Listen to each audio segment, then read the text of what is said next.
everyone. Get ready to drool over the scrumptious buttery lemon chicken Claire Tansey is about to make us. It's Claire, everyone. I like the pink blazer theme. I should have been a part of this. I know, like it's very we good. got a lot. We got 3 at least in here. It's good. It's good. So you were making a French lemon chicken today, but you say it is not in fact French. Ce n'est pas française. It is not no, français. It is actually. I'm just going to put on my really attractive item here. Okay. It's actually called chicken francese. Okay. And it's Italian American. Okay. Yes. So Good to know. Comes out of the Italian American restaurant tradition of the 50s and 60s, like things like spaghetti and meatballs, chicken parmesan, like all that. I mean, it's comfort food. Yes. But basically, this is a boneless, skinless chicken breast taken into the stratosphere of flavor with a few easy steps. Oh, that sounds good. Let's do it. You do a good sell job, is what you do. The stratosphere of flavor. Yeah, well, I don't love a boneless, skinless chicken breast. Like, what do you think? It's kind of boring? I think it's kind of boring. It can be quite dry. It can sometimes be quite rubbery. Yeah. So what we're going to do is we're going to give it a glow up. Yeah. And that starts by, that's why I have my little fancy equipment on here. Yeah. I'm just going to cut this. Oh my gosh, have you bought chicken breast lately? It's a little pricey. But also, they're big. They're big They breasts. are. They big breasts. We don't want to talk about it too much, but their breasts are really getting a lot bigger. Okay. So what are they feeding these chickens? No follow-up questions. Right. So we're moving right along. We're moving right along. So what I do now is I actually cut these chicken breasts in half. Smart. So first of all, you're getting. This is plenty of meat for one person. It is. Also, you're stretching your budget. That's right. So if you don't want to do chicken breast, you can do this with fish, right? It's fantastic with fish. Would you do it with thighs? You do it chicken thighs? Okay. Yes, yes. Good. Whatever works for you. Whatever works for you. Now, Tracy, what we're going to do next is actually flop this chicken back here. I've got the saran wrap on top. You. Okay. And I want you to just flatten these out so that they're a little bit more of an even thickness. You want me to beat the crap out of the chicken? Not the crap. Okay. Just a little. Just lightly like threaten that? them. Just a light threaten. Yes, yeah. And what you're trying to do here is flatten it. So you don't want to use the tip of your, I mean, that's a rolling pin, but you know, you can use a wine bottle. I mean, whatever you have lying around. Whatever you got. And that is perfect. So this is just the best part of the recipe for me. Do I have to do anything else? It is. No, this is fine. I may need you to pick up a fork. Okay. Okay, are you ready for that?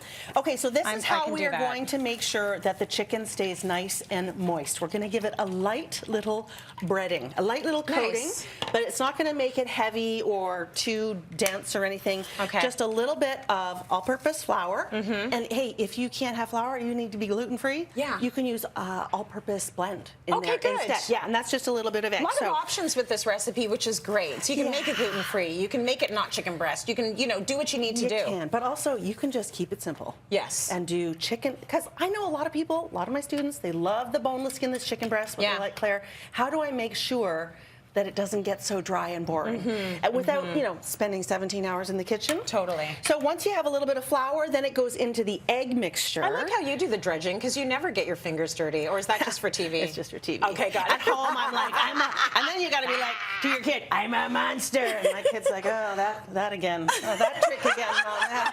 You're so funny. I'm so scared. Once you do that, then we go into the frying pan.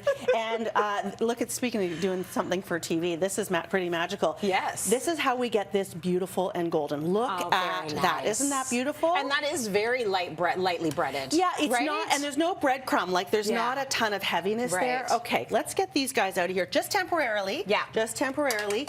And you see how that's why I wanted you to kind of threaten them, beat them down a little bit. They're nice and flat, and that means they're going to cook through at the same time. Oh, I see. One of the things about a chicken breast is like, is this why this in the, and you never know if it's cooked. You know what I'm talking about. I know exactly what you're talking about. Thank you very much. Yeah. Okay, simple pan sauce. Yeah. Starts with the most important ingredient in the kitchen. Always with the butter. Always with the butter. It's very good for all the recipes. Next, this is a super simple sauce. A little bit of white wine. Yeah. And a little bit of lemon juice. So talk to me a bit about the wine. Some people might say, I don't want to use wine. Can they use anything else? Of course, you can always use water or chicken broth. Yeah.